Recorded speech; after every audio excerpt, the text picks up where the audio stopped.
Okay, so we might kick off. So good morning or afternoon, everybody, depending upon where you're located. And we're thrilled to have you all join us today as we review the latest updates for the VertiGIS Studio software. Over the next hour, we'll be diving into the roadmap, exploring some of the upcoming features, enhancements and innovations that will shape the VertiGIS Studio software suite this year. So whether you're a long-time user or new to our software, this webinar is designed to give you a glimpse into what lies ahead and how it will benefit you. We'll also be addressing your questions and concerns, so make sure you stick around until the end for our live Q&A session. Firstly, I'll just go over our usual housekeeping. As always, we will try and answer as many of your questions as we can during the live Q&A at the end. So during the presentation, please place your questions in the Q&A tab at the top of your Teams screen. An important note: to ensure that you have the best viewing and listening experience of this rebroadcast video is to ensure that you have optimized your Teams speaker settings. Some tips are on the screen now, and we'll also drop this information into the chat to assist you. So let's have a quick look at the agenda. So first up, I'll introduce the team, followed by a reminder about our VertiGIS Studio user group. We'll then have Owen give us a recap of the Esri Developers Summit, which he recently attended. We'll then replay the VertiGIS Studio Road Ahead webinar that was delivered late last week by Cam Barnard. And this will be followed by our Q&A session. So introducing our team today, we have myself, Chris Hogan, acting as MC. With me, we have the VertiGIS Product Director, Cam Barnard, who joins us virtually as he delivers the Road Ahead webinar. We'll also have our VertiGIS Partner Manager, Peter Rowan, joining us, and also joining this session and our live Q&A will be some of our Woolpert GIS specialists, Owen Parfrey and Cisco Abina. And just a reminder to join the VertiGIS Studio user group, posted on LinkedIn if you haven't already. The group's currently sitting at around 184 members, so it's looking pretty healthy. And this is where you can share your tips, experiences, find out the latest and greatest about VertiGIS Studio from other users in our region. So just before we launch into the VertiGIS Road Ahead webinar, Owen Parfrey, who heads up our Woolpert Australia Digital Solutions Professional Services Group, has recently returned from the Esri Developer Summit. Owen's going to present on some of the highlights from the summit relevant to our Esri and VertiGIS Studio user base. So I'd like to welcome Owen, and I'll hand over the controls. Thanks, Chris. Yeah, good to be here today to give a little bit of an update, I guess, of the Esri Developer Summit that was held last month in Palm Springs in California. So yeah, very privileged to get along to that event again this year. It's always a great experience to meet new people, interact, with the Esri staff that are actually developing these products and the product managers responsible for what's coming down the pipe.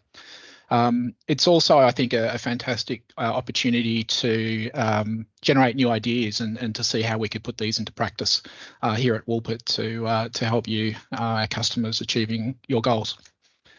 I also had the privilege of spending the week with many of the VertiGIS developers, so that was another really good opportunity to talk about future product enhancements and some of the things that are being developed today.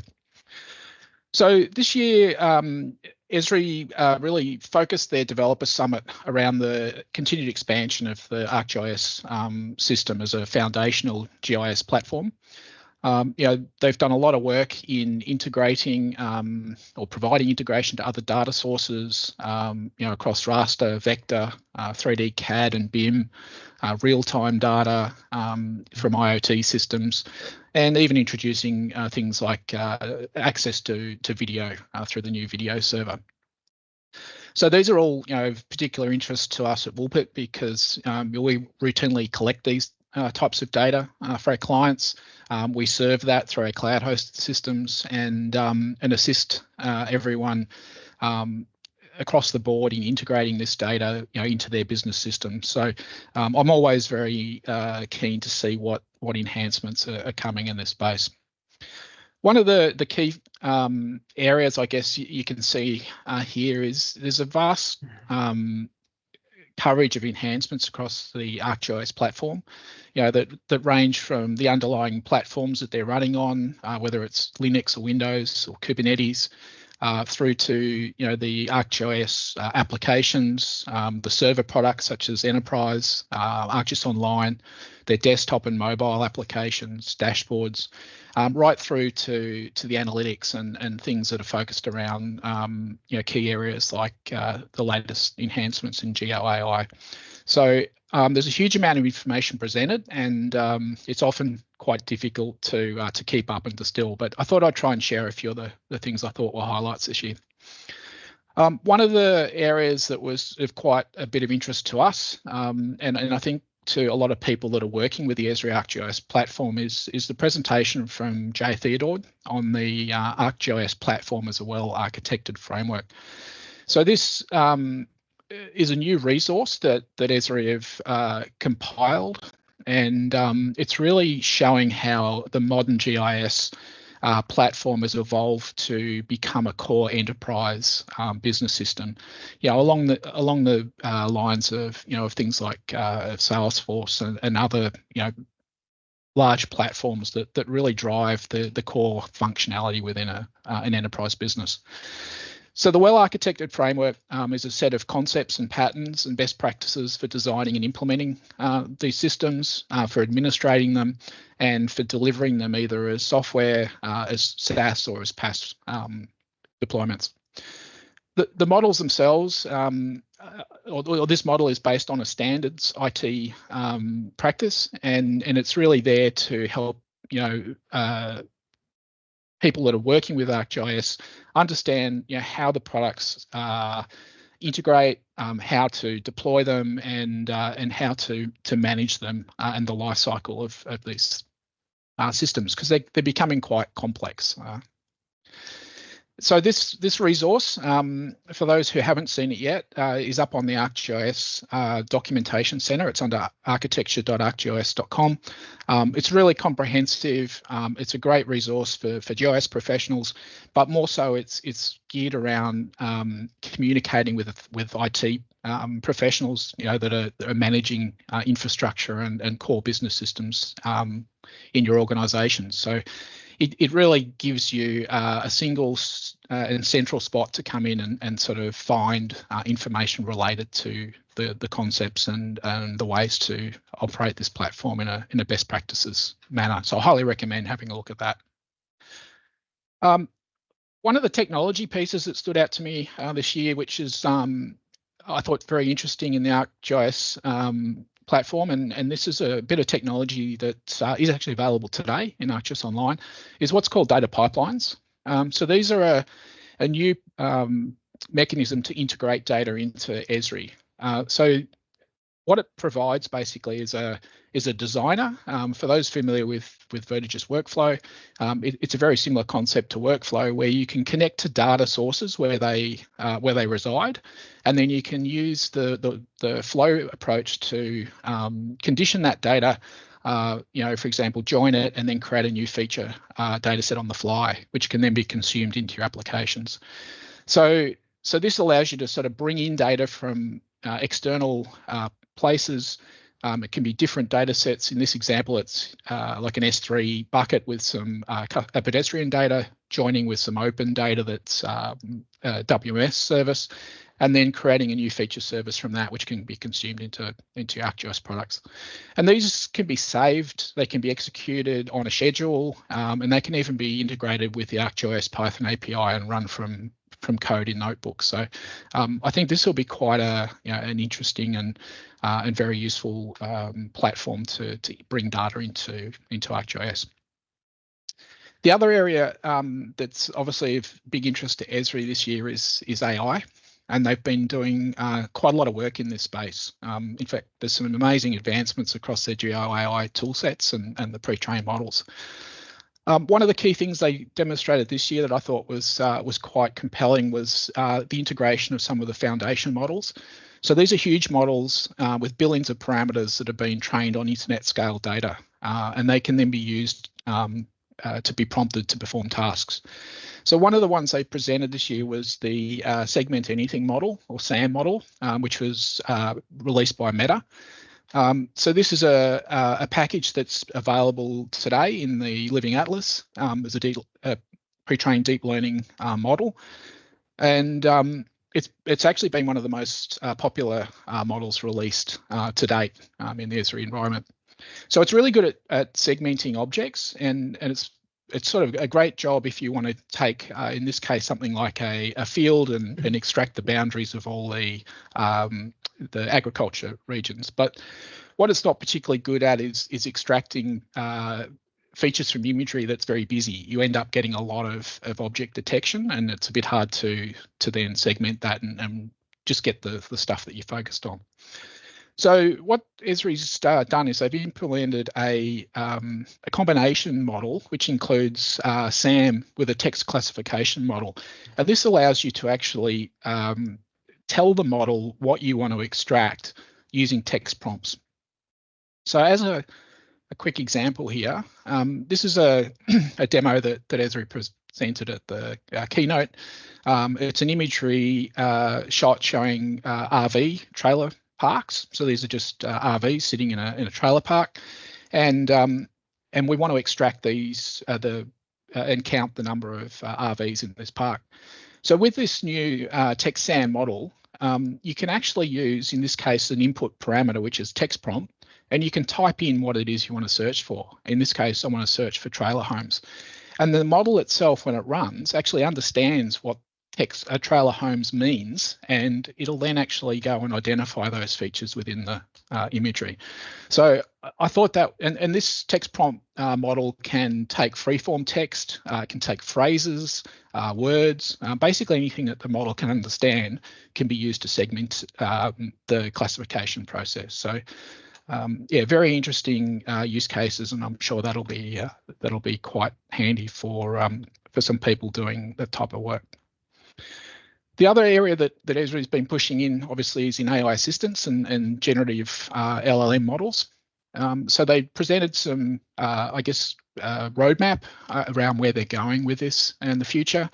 So the focus is really on trying to enable easier access to geographic information, make their products easier to use, and help people find the right tools to deliver the outcomes that they want.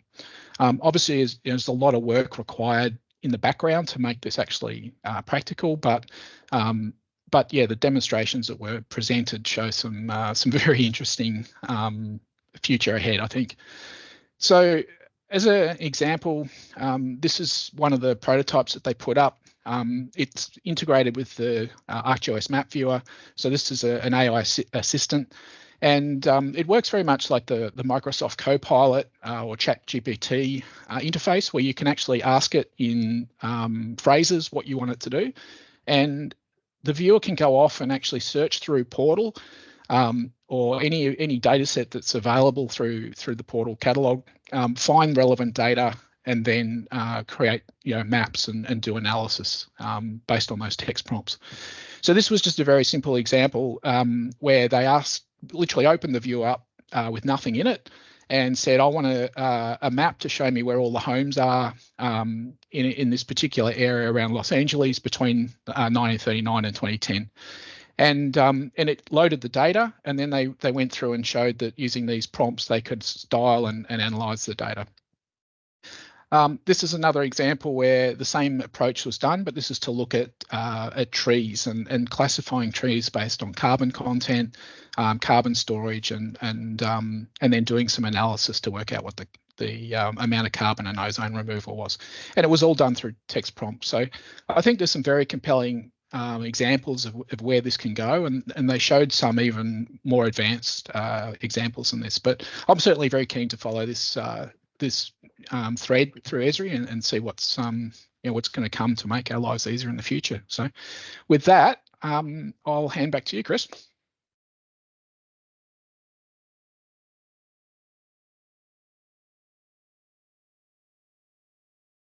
Thanks very much, Owen, for that fantastic overview of the Esri Dev Summit. So next quarter, we will be presenting a webinar with a deeper dive into the Dev Summit topics. Woolpert invests in this knowledge so that we can support our GIS community in their foundation GIS capabilities. And as an Esri Gold partner, we've got the experience, knowledge and team to optimize your ArcGIS platform. But anyway, back to today's main topic. We'll now run through the rebroadcast of the April Road Ahead. So please, as we said before, place your questions in the Q&A panel and we'll answer as many of them as we can after the video. All right, here we go. It is April the 4th. I'm in denial about that, but it is nevertheless still April, regardless of whether I believe it or not. And we've got lots and lots to cover. I'm going to be in and out of slides. We've got some live demos as well. So here we go. We'll kick it off with this. This isn't something that we've talked a lot about. We've been very focused, of course, on the ArcGIS Web App Builder retirement and the implications for the JavaScript 3.x API and things like that, GeoCortex. But this one was also announced, and I just wanted to briefly highlight it. I'm not going to spend a lot of time on it, but ArcGIS App Studio is Esri's native mobile app builder platform. They've actually now pulled this off the shelves. If you still have it, you can use it, but it's no longer available, and it's slated to be fully retired by Feb 2025. You can see, obviously, a QR code and a link there, and I just wanted to highlight for you. VertiGIS did a great job of putting together some high-level information about, the actual announcement itself, so you can actually read, what did Esri say, what did they announce, does this affect me, and kind of what you can do with VertiGIS Studio Mobile. So most of you, this probably doesn't affect, because I think if you're here, you're probably already using mobile, but it could be that you have a App Studio project or you know somebody that does, and so by all means, please feel free to pass along that. So this is something I've talked about a lot with you, so I thought I would just highlight it. Of course, if you have questions, just reach out and I can happily supply you that link or answer your questions. All right, to the meat. Most of today is about what products have changed, what's changed, some demos, all that good stuff. So recently released. We do these webinars every couple of months. We also release software for most of our products every couple of months, and therefore often a lot has changed. So here is a very high-level summary of everything that was released and has changed since we last were together in a Road Ahead webinar. Search 1.4 had support for coded domains, subtypes, and Esri-related tables, so things like inspection tables and the like all now work with search, in addition to improving the general integration between search and web. You, as you pick it up and start using it, continue to find interesting edge cases, so we continue to improve that integration. Mobile 528 was released. One of the things I wanted to call out here, because it's something that customers were asking for a while, is you obviously have this thing in the app stores called VertiGIS Studio Go. This is your, I just create a configuration, download this thing from the App Store, use it. It all works great for me.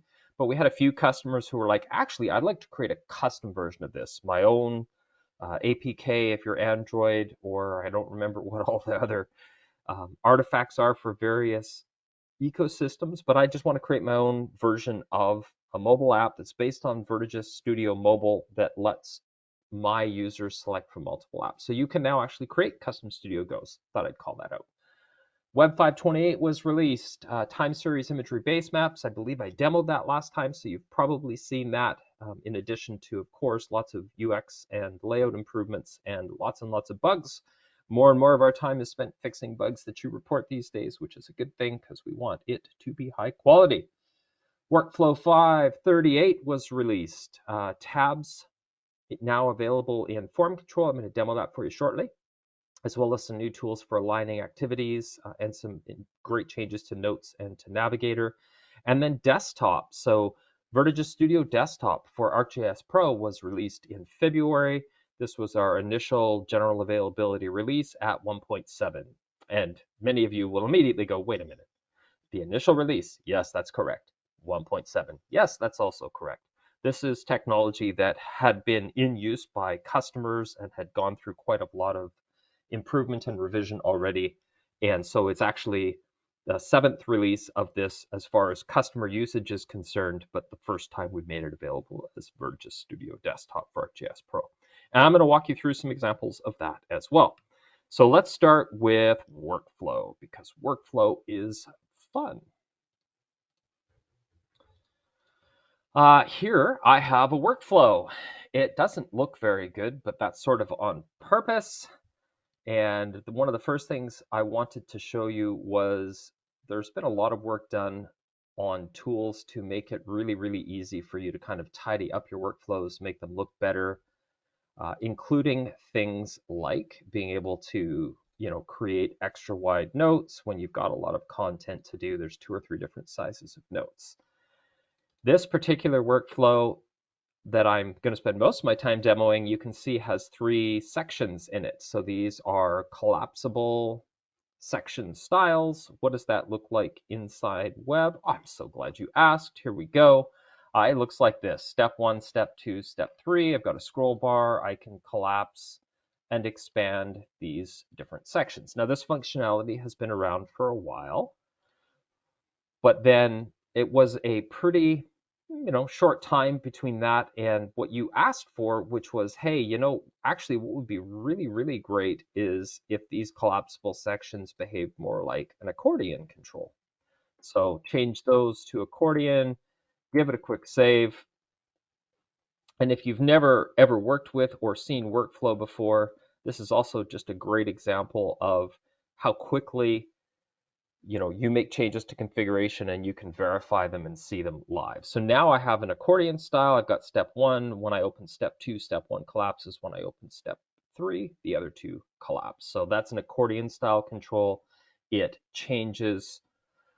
You basically can only have one thing open at a time. It was a very, very short step from that to going, that is just a different way of basically showing tabs. Tabs are the same. You can only ever have one thing open at a time. So we had a couple people say, hey, could you also add a tabs option? So yes, we can. Yes, we have. And I'm just going to quickly change these and show you that you can now take these same sections, make them tabbed, save it, back over to web, we'll run it again, and you can see now those same sections are represented as tabs, and just like an accordion, of course, you can only have one tab active or open at a time. So that is been released from Workflow a little while ago, and you will have access to this as we incorporate that version of Workflow into the next version of Web coming out in a couple of weeks. So that is the demo for Workflow. I also wanted to show you some additional information about desktop. So we've talked about desktop. I've talked about desktop before, introduced it to you, said it was coming. Hey, it's out now. Let's get into a little bit more detail. What is this thing? Why do I care? All really good questions. So it is out, it is released. The first thing to understand about VertiGIS Studio Desktop for ArcGIS Pro is how should you think about it from a licensing point of view? And the answer to that question is you think about it like it's an ArcGIS Pro extension. So you may already have VertiGIS Studio, but now you're interested in running VertiGIS Studio inside of ArcGIS Pro. You can essentially purchase per seat licenses of this new product, VertiGIS Studio Desktop for ArcGIS Pro, that unlocks VertiGIS Studio inside of ArcGIS Pro. Now that's workflow, it's printing, and it's actually a little bit more. So I'm actually going to walk through some of what this is. On the printing side, you can see perhaps from the screenshot, this is inside the ArcGIS Pro interface. We have taken, and I'm going to talk more about this, but everything you're seeing here inside ArcGIS Pro is using what you've heard us talk about as the new printing engine behind the scenes. Now I'm going to go into more details about that. I'm actually going to do a little demo on it in a bit, but all that to say, this product in ArcGIS Pro and now VertiGIS Studio Web, behind the scenes are both looking at the same printing engine. So the interface inside Pro, of course, is different, no surprise there.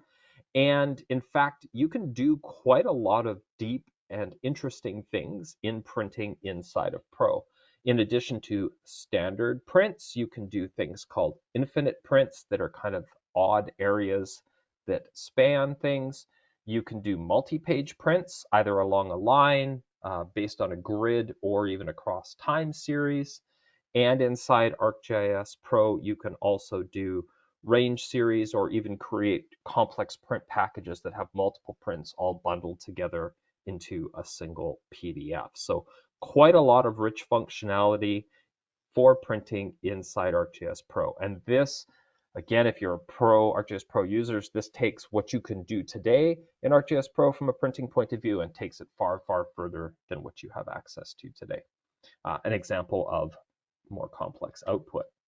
Now, workflow, many of you are already familiar with. You understand the concept of workflow, what it's about, why workflow exists. But what does that mean in the context of ArcGIS Pro? Oh, I'm so glad you asked. You guys are awesome. You're asking all the right questions today.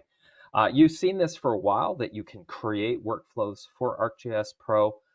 When you start to work inside the Pro environment with workflow, Pro itself is a very flexible, configurable interface. And so Pro has created a whole bunch of different ways you can integrate tools and integrate functionality. And so where this gets really, really powerful, and I'm going to have to record a video or do a demo of this for you in a future Road Ahead webinar. I wanted to do it live, and by the time I started really digging into it, I'm like, that's going to take all our time if I try and do this live.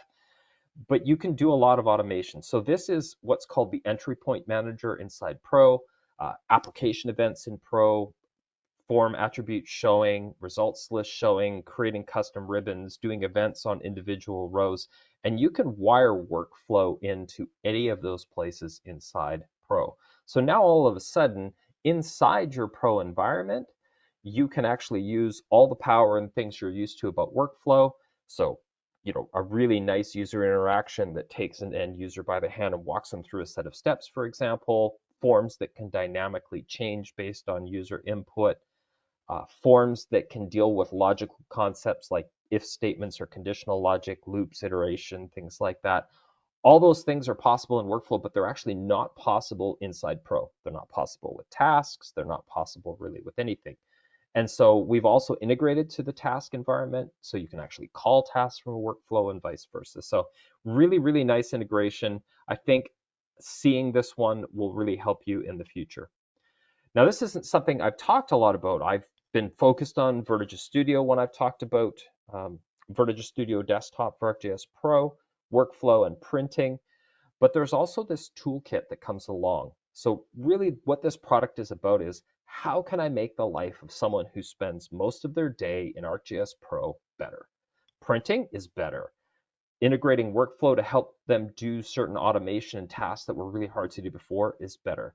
And we've also, alongside this, as part of this product, released a toolkit. And these are just tools that have been around within VertiGIS as we were doing real work with ArcGIS Pro for quite a long time, and we've cleaned them up and productized them and made them available to you as part of this product. So there's a bunch of these.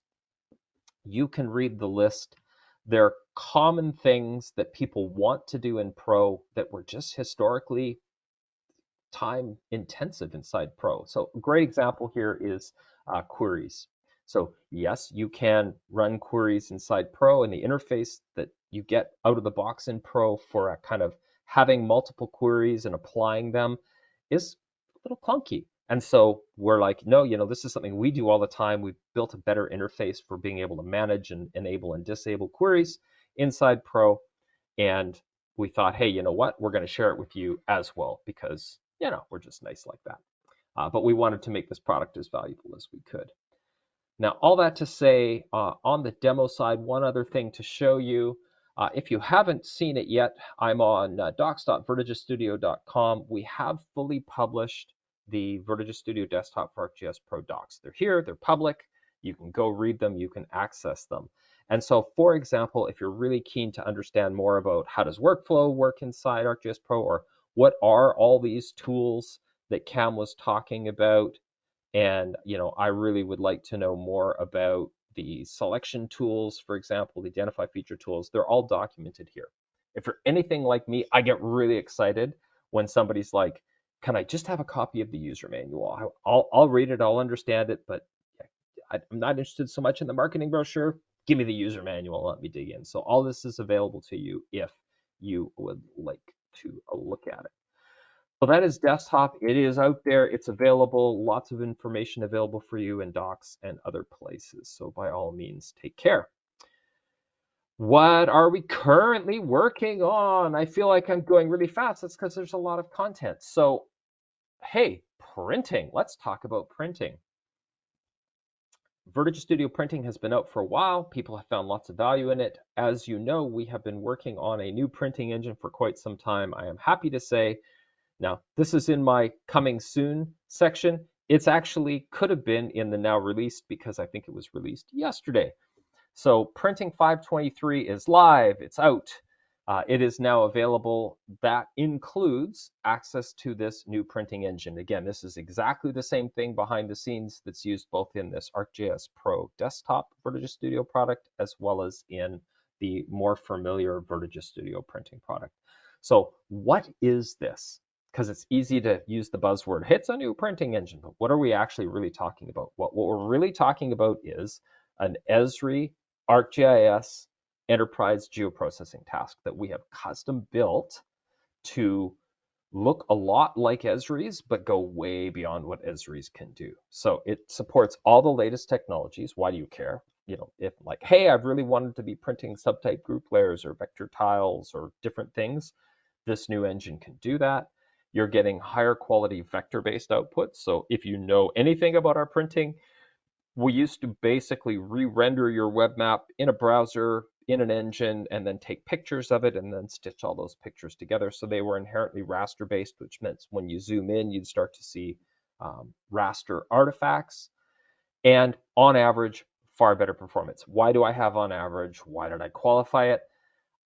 And you'll see, because I'm going to demo it live. If you're just printing one thing, it's like, is it faster? Yeah. Is it like instant? No.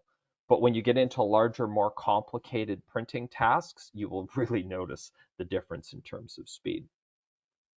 So Printing Designer now supports working with either the historical print templates or the new ArcGIS layouts, and also conversion between them. And kind of like, what do you need? Well, you need a newer version of web.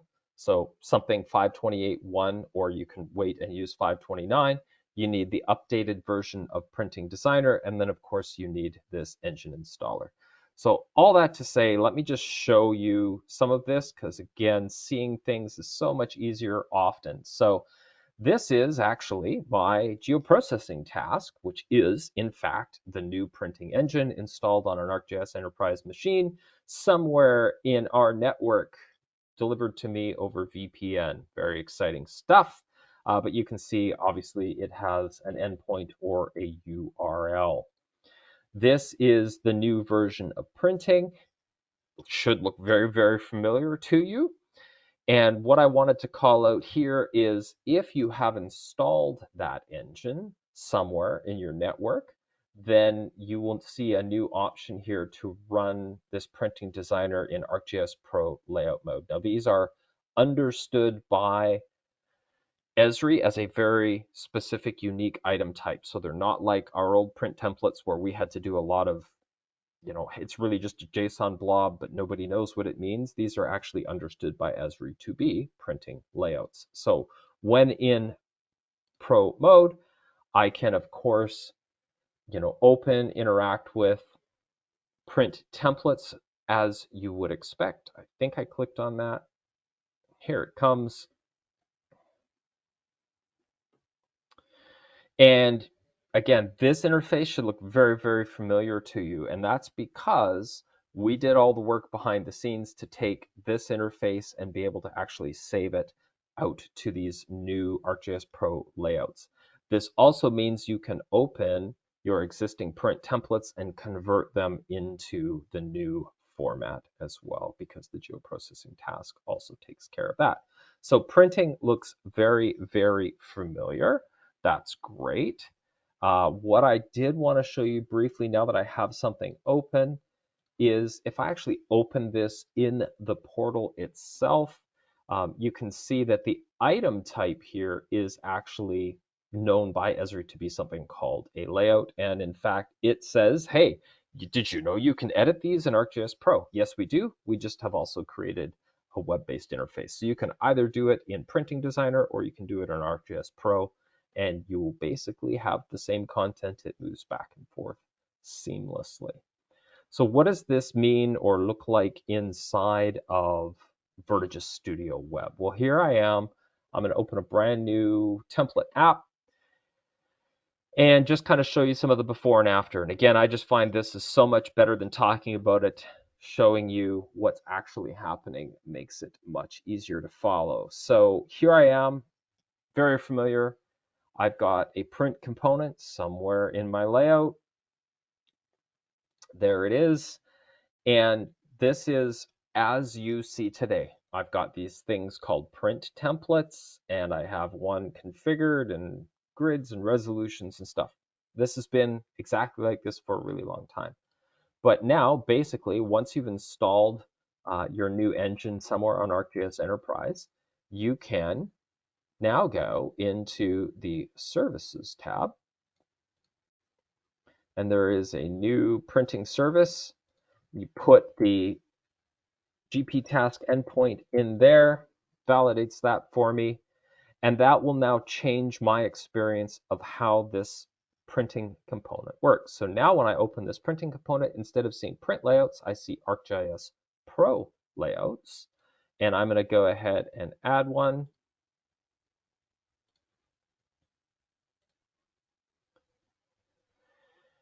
And there it is. And now if I was to come in here, and let's just zoom in a little bit, do an identify, do something interesting, get some markup and text and things on the map. And then if I was to print this, this now, from the end user's point of view, is a very familiar interface. They don't know that there's a different engine behind the scenes. Of course, we went and talked to that engine behind the scenes to get the template and to put the template on the screen. Let's go with that. Kind of put it up like that. And so now we'll go ahead and print. And again, just like before, hey, you've started a print job. The fact that it's talking to a different engine behind the scene isn't really known to the end user. And it does still take several seconds, particularly just for a one-page print to come on up. But I can now open that up and I can see this output that was generated not by the old engine, but by the new engine. And what I really wanted to emphasize here, because this is one of the big advantages, is this is vector-based output, which means as you zoom in, instead of getting that jaggy raster blur effect, it's still nice and sharp and very easy to view and visualize. Last on printing, it is here, it's live, so if you're on our support center, you can see it's available, you can grab it, you can begin working with it. But I did want to call this out. Hey, wait a minute, Cam, and I'm trying to save my colleagues in support, some energy and effort too. There seems to be two versions of the printing engine here. Oh no, which one do I use? It is in the docs, but the gist of it is, if you're using ArcGIS Enterprise 11, use the V3 version. If you're using 10.1 or lower, use the V2 version. Esri made some fairly substantial changes between 10.9 and 11. You've seen this with our Experience Builder widgets, for example. And so we needed two slightly different versions of the engine based on that Esri technology change. So thought I would call that out as well. All there ready for you to begin working with.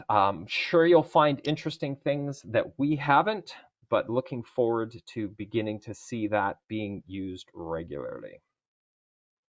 All right, let's talk about what we're working on right now for mobile. So the very next release of mobile coming out in a couple of weeks or so has a few new things. It's got some config options for geocoders, so you can limit your geocode queries by country, for example, or by category.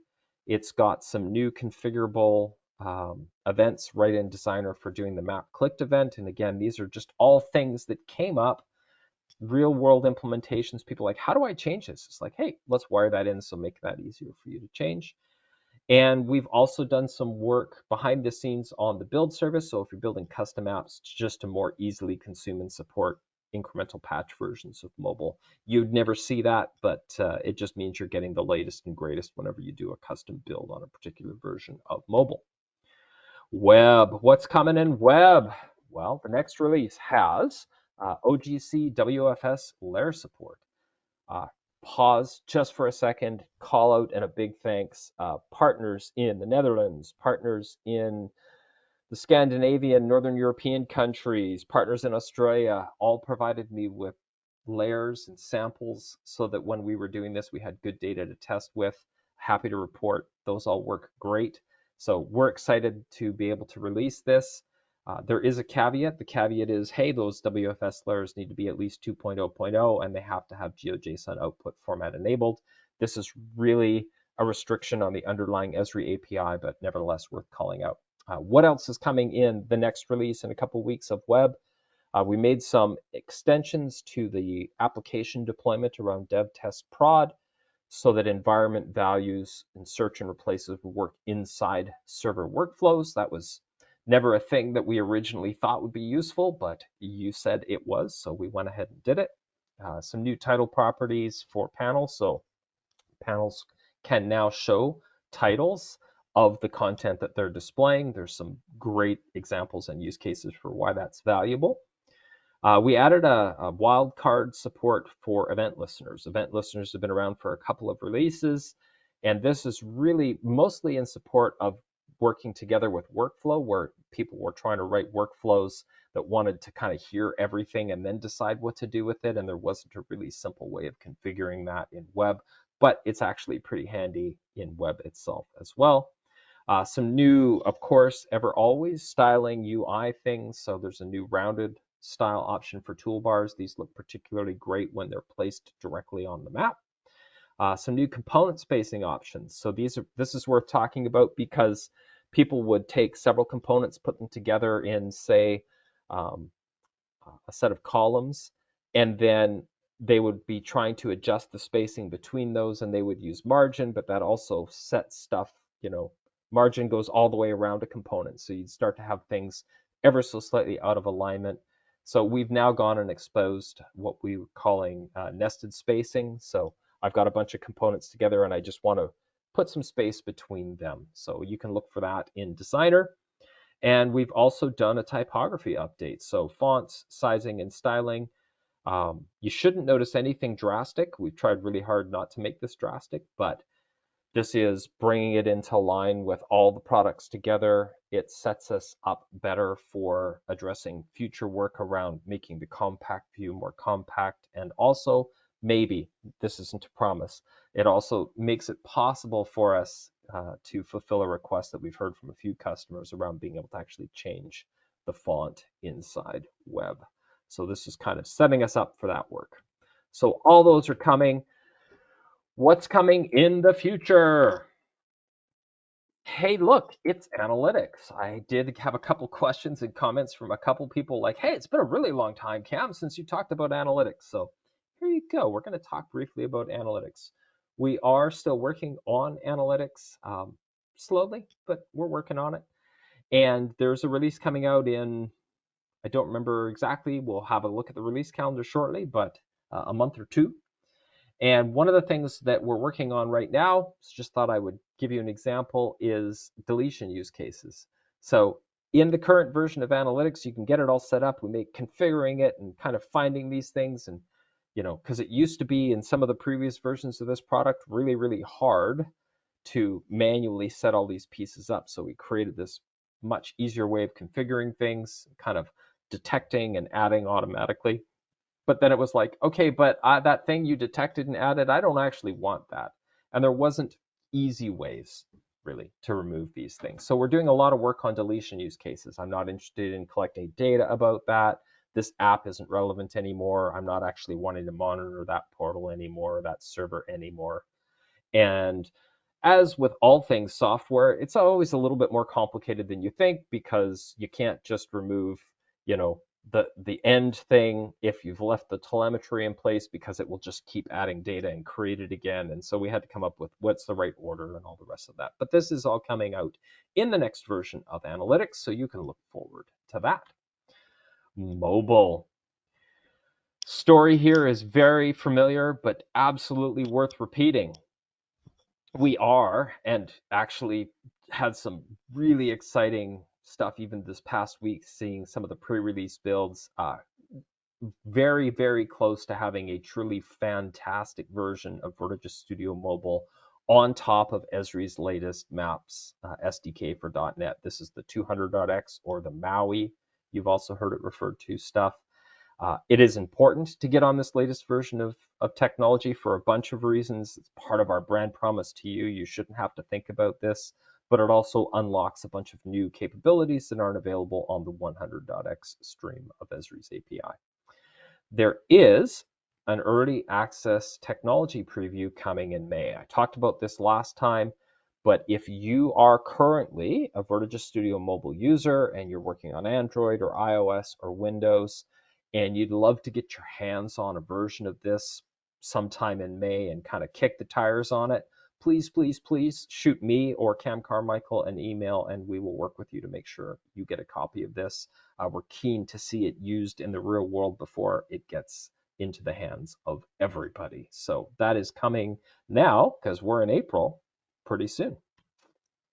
What is coming on the web side of things? Well, glad you asked. I think I've covered everything pretty much on the right side of this, coming in a couple of weeks to VertiGIS Studio Web 5.29. But what are we actually kind of in progress working on that you will see sometime after 5.29? We are still working on a taskbar component. So this is a new style of component. No big mystery. If you've used one of our designers, you've seen a taskbar on the right. In some sense, it works like a set of tabs, except that you don't have to always have one open and it can close. But we are working on a new taskbar component. We are working on add layer improvements. You saw during my live demo, I opened a picker looking for a print template, was set to my content, and guess what? There was no print templates in my content. And what did I have to do? I had to switch to the organization, and then haha, that's what I'm looking for. Lots of feedback, lots of good chatter and questions on our community and our forum. Hope you participate there. We love to see your input on, hey, could we make the source of this thing configurable? Like, I really just want to set this to my organization for this app. That would be great. Please, please, please. So we're working on that. We're also working on enhancing that particular interface so that it has a session memory. So if you're anything like me, you open that, you open the filters, you go, I'm interested in feature layers of a particular type. You find one, you add it, you're like, cool, I'm ready to add the next one, and you open it again, and guess what? You need to click all those buttons again. We don't want you to have to do that, so we're adding a session memory to that. We are also adding an option, and again, this is really discussion, community feedback from you on the forum, to disable search string tokenization. There's a couple different ways search is used. Search when you really don't know what you're looking for. Web works really well today. Search when you do know what you're looking for. We return more results than you're telling us you really want to see. You're like, no, I know what I'm looking for. My app is all about searching for parcel IDs. That's what people search for. I really just want to see that one parcel ID.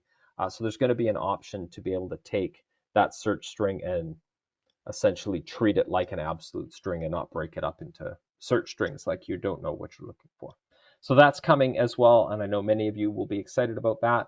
We're also working on some layer catalog improvements. So as you probably know, today you can define a set of tags in your portal service inside web that say, hey, your end user is now restricted to this set of data that you have gone through ahead of time, vetted, and made available to them. Works pretty good, except if you do that, there wasn't a way to say, hey, but I still want to just open this generic browser and let them go look at ArcGIS Online data. And so we've come up with a way of essentially overriding those tags at runtime. So you could actually create a bunch of different buttons with different tag sets. It's like, I want to see my water data, show me my water data catalog. I want to see my land data catalog. Or for just saying, actually, I don't want any tags at all, just show me the public browsable. So that's how we've implemented technologically, but it's really in response to your feedback. As you see this going forward, we are kind of at that tipping point where I would say we're spending more time resolving bugs and issues, and smaller existing functionality doesn't work exactly the way you want it to, than we are doing net new feature development. I'm excited about that. I've got a pretty big backlog of feedback and bugs from you that I really want to be able to address. So you're going to see a lot more focus on making what's there work really, really well than on new features over the next while. In terms of release calendar, we all know that Esri is retiring their JavaScript 3 API in July. Essentials maintenance will still continue, particularly if we have to address security or some other vulnerability issue.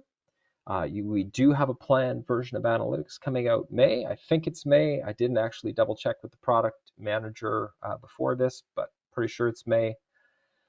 Printing workflow every couple of months, continued quality of life.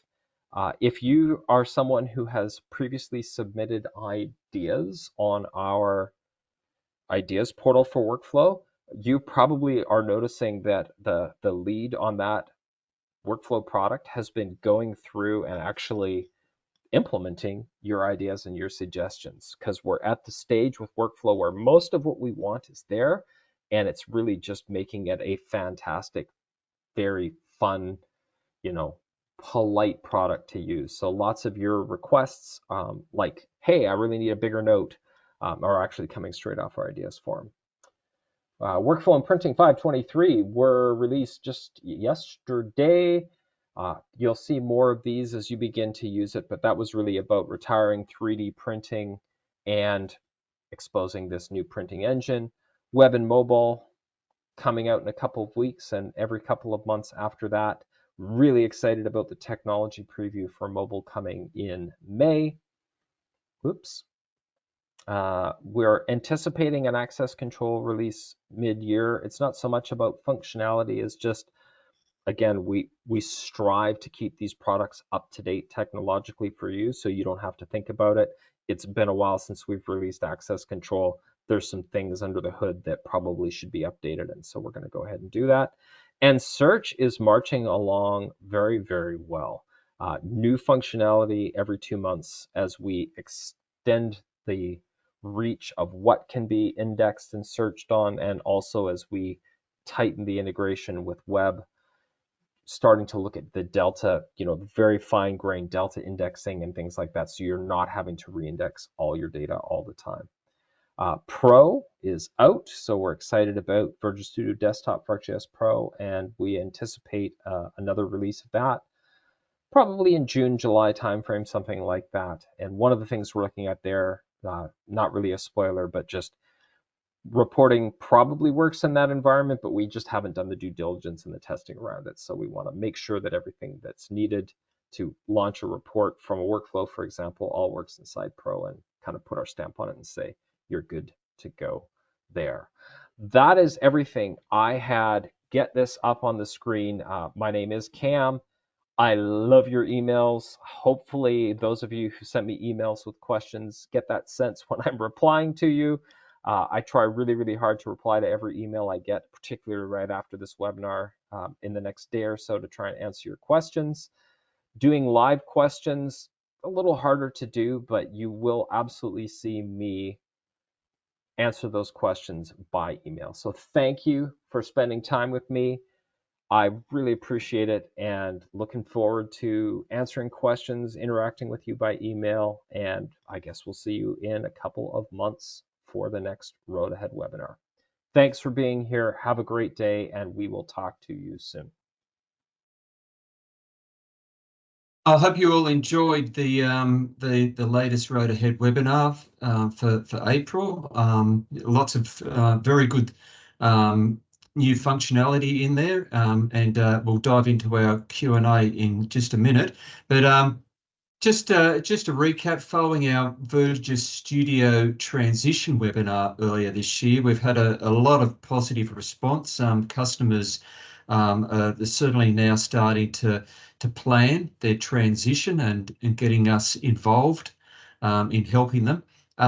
One of the key aspects of the transition that we spoke about was the readiness assessment, where we assess what's required for a particular customer to transition their GeoCortex environment over to VertiGIS Studio. The demand for these readiness assessments are proving to be very popular. So if you are in the process of planning or starting to plan your transition, I recommend you click on the link there to contact us or get in touch with your account manager just to discuss how we could assist you with one of those readiness assessments. So now we'll launch into our Q&A session. I see there's quite a few questions that have come through after the Road Ahead video was run through. I'll just ask my team to maybe join me. So we've got Cisco, we've got Owen, we've got Peter. So if you guys can just click your cameras on, join us on the panel, and we'll run through these. I can see we're sort of almost coming up to the hour, so we'll try and run through them as quick as we can. If we can't get through them all, we will answer them, and we will be sending those answers out via email to all of the participants. So anyway, the first one that we've got here comes from Nick Miller, just asking, what is VertiGIS doing with AI? Will there be a smart mapping assistant in VertiGIS Studio Web, for example? And Peter, I'm not sure if you've got any inside knowledge about that. Or I just posted a comment there. We're working with Esri. We're seeing what they're bringing to market and wanting to ensure that what we do complements. Stand by. We'll be able to provide more information on this. It's certainly top of mind. Okay, might be a topic for a future Road Ahead webinar. So another one from Nick, the new time slider in VertiGIS Studio Web defaults time-enabled layers with the most recent items on the left and the oldest on the right. This is the opposite of ArcGIS, or how the default time slider in the Esri apps work. Is there any plans to change this? It sounds like something we probably need to have a chat to our good friend Cam about whether it's on the product roadmap. I've just made a note, please, whether it's a usability issue in this regard or in any regard of VertiGIS Studio Web, we have our community where to submit ideas and encourage our user base to review the list and upvote where you feel features and functions are relative to you. So please log a post there, and I will put my upvote against that. Nick. Yeah, thanks, Peter. Next question's from saying, from Lee saying, is there a way we can integrate the printing, I assume the new printing engine, into the Esri applications, example Experience Builder, or it's really only for the VertiGIS Studio applications? I responded to that already in the chat, and yes, it's obviously, and correct me if I'm wrong, Peter, it's obviously on the plan ahead. First focus is Studio Web and Studio Desktop, and but just as a heads up, obviously the printing engine is designed to be fully compliant with the Esri way, and of course you could always use your native Esri applications and point to the printing service if need be. Though you still need VertiGIS applications and capabilities and interfaces to configure that service. So yeah, that's a good summary there. Yep, thanks, Cisco. Cisco. So Nick's been busy. So next question. Keeping us on our toes. So what's the performance impact on our ArcGIS server to begin using the new printing engine GP service. From a workload separation perspective, do we need to create a separate ArcGIS server instance to support these print requests coming from VertiGIS Studio Web? Owen, our architect. Owen, any ideas, or is this I'll give a I'll give a very on the fence answer to that one, Nick, because realistically, I think it's a matter of what types of prints you're doing and the volume of it. And if it's fairly lightweight, I don't think you'll notice it. But if you do have a lot of users and they're doing big prints, I'd certainly be looking to monitor it and then make that call after you've got a bit of idea of the usage patterns. But we will confirm in a bit more detail with our product support. If they're printing A0 prints, right, and then that's grindy processing capabilities, and it needs to be carefully monitored and make sure it doesn't affect everything else. But if they're quick A4 little PDFs, then it may not actually impact the enterprise server, or it could be scaled sufficient to deal with it. So yeah, it's just a matter of as with any processing on the enterprise platform, being considerate of all the other resource requirements. Thanks, Cisco. Next one's from Belinda, once again on the printing engine. Will it finally support formats other than just PDF? And currently, at least with this first release, PDF only, but welcome feedback and comments as to what outputs that you'd like to see as an alternative to PDF, and we can build it in our roadmap. Yeah. So Belinda, maybe if you haven't already, you could maybe send us through what particular formats you think are most appropriate there. Yeah, and rank them maybe, Belinda, if they're Illustrator formats or something like that you need for, insertion into graphic design packages, let us know. Yeah. So next one's from Gareth. Apologies if it's been asked already, but is there any scope for adding the symbology into the layer list itself rather than have a separate legend tab?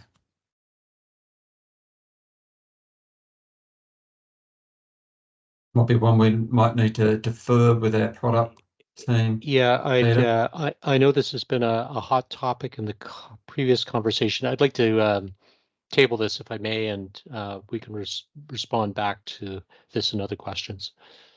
Same with the with next question as well, of the KML button to be enabled in Studio Web. Yeah, certainly keeping us on our toes today with these questions. So so next one's from Peter Hadrill. So once again on the printing engine, is multi-page printing now supported for templates used in VertiGIS Web?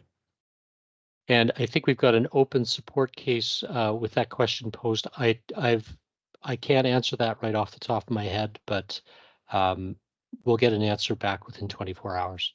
Yeah.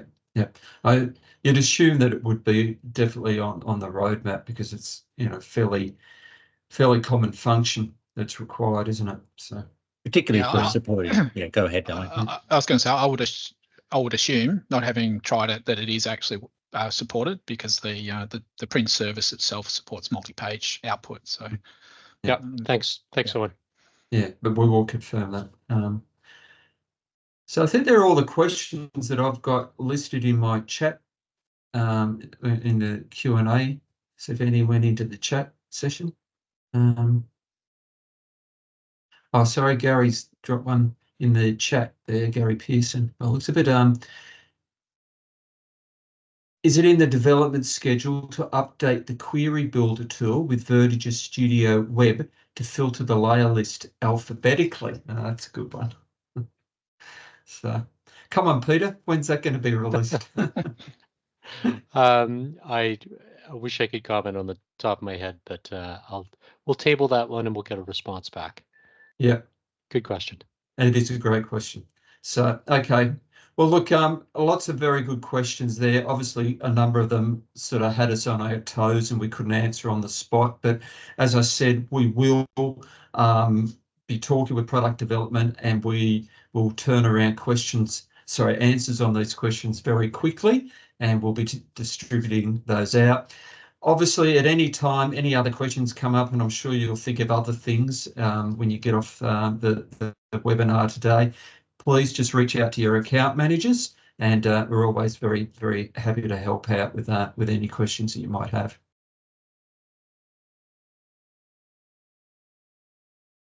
Thanks again, everybody. We'll catch you soon.